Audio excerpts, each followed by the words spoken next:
اقوام متحدہ کے ادارے یونیسیف کے مطابق ایک ماہ سے بھی کم وقت میں ہیضے کی جان لیوا بیماری شام کے تقریباً تمام علاقوں میں پھیل چکی ہے اور اس سے 10,000 سے زائد افراد بیمار ہیں۔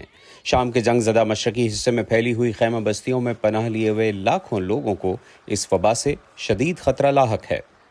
العالم كله خايف من هالمرض وعم بيقولوا مرض خطير۔ ہر کوئی اس بیماری سے خوف زدہ ہے، یہ بہت خطرناک ہے۔ گزشتہ موسم سرما میں کرونا کی وبا سے کئی لوگ ہلاک ہوئے۔ ہمیں کچھ احتیاطی تدابیر اختیار کرنے کی ضرورت ہے۔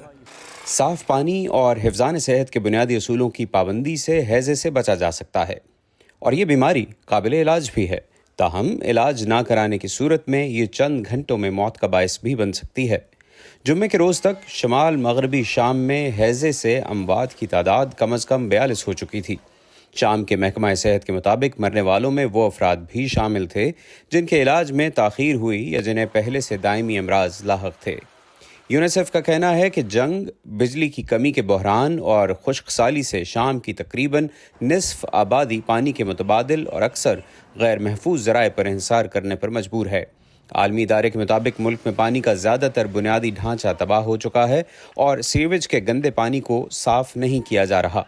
حکومت سے جنگ میں مصروف آخری صوبے ادلب میں ہیضے کے اتنے زیادہ کیسز سامنے نہیں آئے، لیکن یہاں کے رہائشیوں اور امدادی کارکنوں کو خدشہ ہے کہ اس جنگ سے تباہ حال علاقے میں ہیضے کی وبا تیزی سے قابو سے باہر ہو جائے گی۔ بغیر منصوبہ بندی کے بنے ہوئے اکثر کیمپس میں گندے پانی کے اخراج کا نظام نہیں، اور وہاں کے رہائشیوں کو صحت مند ماحول فراہم کرنے کے لیے ہم کچھ نہیں کر سکتے۔ ادلب کے 40 لاکھ رہائشیوں میں سے تقریباً نصف بے گھر ہیں اور پرہجوم کیمپس میں رہ رہے ہیں۔ یہاں پر زیادہ تر لوگ اپنی بنیادی ضروریات کے لیے بھی انسانی امداد پر انحصار کرتے ہیں۔ اقوام متحدہ نے ہیضے کی بیماری کو شام اور خطے کے لیے ایک سنجیدہ مسئلہ قرار دیتے ہوئے فوری بین الاقوامی اقدامات کا مطالبہ کیا ہے۔ بین الاقوامی برادری جانتی ہے کہ ایسی وبائیں جنگ زدہ علاقوں میں پھیلتی ہیں اور بڑی تعداد میں اموات کی وجہ بن سکتی ہیں۔ پانی اور صفائی کے شعبوں میں خاص مدد کی ضرورت ہے، اور بعد میں ہیضے کے علاج کے مراکز قائم کرنے میں بھی۔